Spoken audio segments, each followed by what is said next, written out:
बिस्मिल्लाहिर्रहमानिर्रहीम। अस्सलाम वालेकुम। बाबा महिंदा उस वक्त चारपाई से उठा, अपने बेटे दुल्ले को, जो उस वक्त खुद भी बूढ़ा हो चुका था, और हमें और खुद को एक गद्दी रेडी पर बिठाया और फ़ौरन टीलों की तरफ चल पड़े।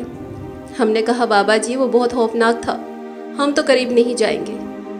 उसने कहा, बस मुझे वो जगह दिखा देना जहाँ तुमने उसे देखा था। लीजिए जनाब। थोड़ी देर बाद ही हम सब वहाँ मौजूद थे, लेकिन अब यह हौसला था कि बाबा महिंदा हमारे साथ है। हमने दूर ही से उस जगह की तरफ इशारा कर दिया कि उस जगह वो बला थी, मगर अब नजर नहीं आ रही थी। बाबे महिंदे ने वहां पहुंचकर अपनी छड़ी से कोई 500 मरबा फीट जगह पर लकीर खींच दी और दुल्ले से कहा कि अपने दोनों पांव पर ऊपर तक कपड़ा बांध लो और इस दायरे में खड़ी तमाम झाड़ियां अपनी कुल्हाड़ी से काट दो और साफ मैदान बना दो।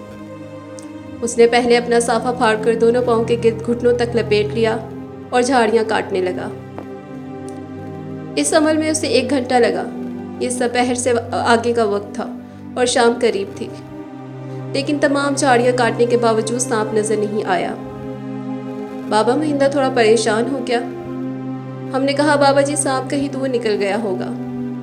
उसने फिर मुझसे तस्दीक की कि वाकई वो सुनहरा सांप था। जब मैंने कहा हाँ, तो उसने कहा, फिर ये इस जगह से दूर नहीं जा सकता, हर हालत में यही है। इतने में शाम हो गई।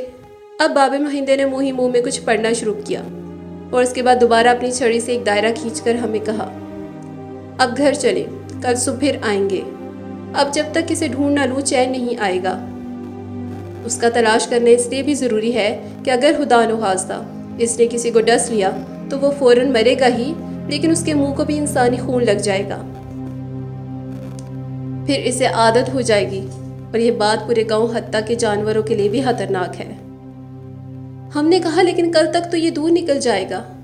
उसने कहा, हरगिज़ नहीं जाएगा। ये जो दायरा मैंने खींच दिया है, इससे बाहर कभी निकल ही नहीं सकता। लो जी, हम उस दिन तो वापस चले गए और दूसरे दिन स्कूल जाने के बजाय सुबह ही सुबह बाबे महिंदे के साथ फिर टीलों पर आ गए। लेकिन अब की बार कोई 10 लोग मजीद साथ थे और पूरे गाँव में इस सांप की धूम पड़ चुकी थी। अब बड़ी एहतियात से तमाम झाड़ियों और अग के पौधों की खुदाई होने लगी। बाबा महिंदा छड़ी थामे खुद एक एक जगह कुरेद रहा था। हत्ता के दोपहर होने को आई और हम सब मायूस हो गए। इतने में एक जगह से फिर उसी तरह की शूट सुनाई दी। हम भाग कर सब दूर हो गए, मगर बाबा महिंदा अपनी जगह खड़ा रहा। वो सांप मुकर्रर एक छोटी सी झाड़ी से नमूदार हो चुका था और वही जोश जज्बा उसमें मौजूद था। एकदम अपनी दुम पर इतना बुलंद हो गया जैसे पूरे कद के साथ खड़ा हुआ हो।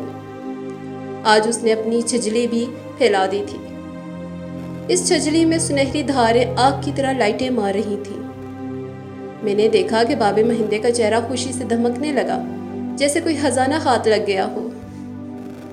अब हम सब दूर थे और फकत बाबा महिंदा और वो सांप आमने सामने मैदान में थे। बाबे महिंदे ने अपनी छड़ी से उसके गिर्द एक और दायरा खींचना शुरू कर दिया और कुछ पढ़ते पढ़ते फिर एक के बाद दूसरा दायरा बाबा महिंदा उसके गिर्द तंग करता गया और खींचता गया। हमने देखा कि बाबा महिंदा जैसे जैसे दायरा खींचते हुए मुड़ रहा था, वो सांप फुदक फुदक कर पीछे हट रहा था और अपनी छजली उसी तरफ फेर रहा था। जिस तरह छजली फिर रही थी, यहाँ तक कि दायरा सिमटकर 10 मरबा फीट में रह गया और सांप उसी दायरे में कैद होकर रह गया और वहां से टस से मस न हुआ और न दायरे से बाहर हुआ। उसके बाद बाबे महिंदे ने बाहर खड़े होकर अपनी छड़ी उसकी तरफ ले जाना शुरू की। तब सांप एक ही दम बाबे महिंदे की तरफ उछला। हमें लगा कि अब बाबा महिंदा मारा गया, लेकिन बाबा अपनी जगह पहाड़ की तरह जमा रहा। सांप उछलकर ऐन दायरे के किनारे के साथ अंदर ही गिरा और एक नाखून बराबर भी बाहर नहीं निकला। हमारी हैरानी दो चंद हो गई कि ये लकीर क्यों पार नहीं कर रहा। आखिर जब वो नीचे गिरा तो बाबे महिंदे ने अपनी छड़ी आराम से उसके जिस्म पर रख दी।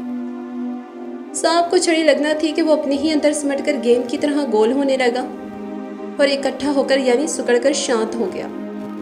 उसी आलम में बाबे महिंदे ने उसके ऊपर एक मोटा कपड़ा फेंक दिया, फिर छड़ी ही की मदद से अपने कूजे में डाल दिया और ऊपर से वही कपड़ा बांध दिया।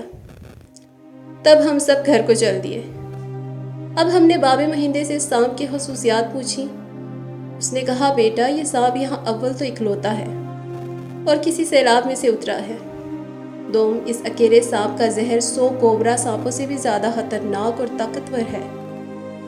اگر یہ ہلکا سا چھو بھی جائے تو جسم میں خون ایک لمحے سے پہلے جم کر سیاہ ہو جائے گا۔ سوئم، اس کے زہر سے جب میں دوائی تیار کروں گا تو وہ ایسا تریاک ہوگا کہ اس دوائی کا ایک قطرہ زہریلے سے زہریلے سانپ کے ڈسے کو زندگی بخش دے گا۔ ایک بندے نے پوچھا، بابا جی، زہر نکالنے کے بعد پھر آپ اتنے خطرناک سانپ کو کیا کرو گے؟ اس نے کہا، جب اس کا زہر کشید کر لوں گا تو اسے شکر کھلا دوں گا اور اس کے سبب یہ چند ہی لمحوں میں سیاہ ہو کر مر جائے گا۔ اس کا نام کلساڑ سانپ ہے۔ اس کی آنکھیں ایک لکیر کو ایک خندق کی طرح دیکھتی ہیں، جس کی وجہ سے یہ اس لکیر کو پار نہیں کر سکتا۔ یہ بہت نازک ہوتا ہے۔ جب تک اس کے جسم کو کوئی چھڑی چھوتی نہیں، یہ بہت خطرناک ہوتا ہے، پر اگر اسے ہلکی سی بھی کوئی شے چھو لے تو مست ہو کر لیٹ جاتا ہے، پھر اسی عالم میں کئی گھنٹے لیٹا رہتا ہے جب تک کہ اگلی صبح طلوع نہ ہو جائے۔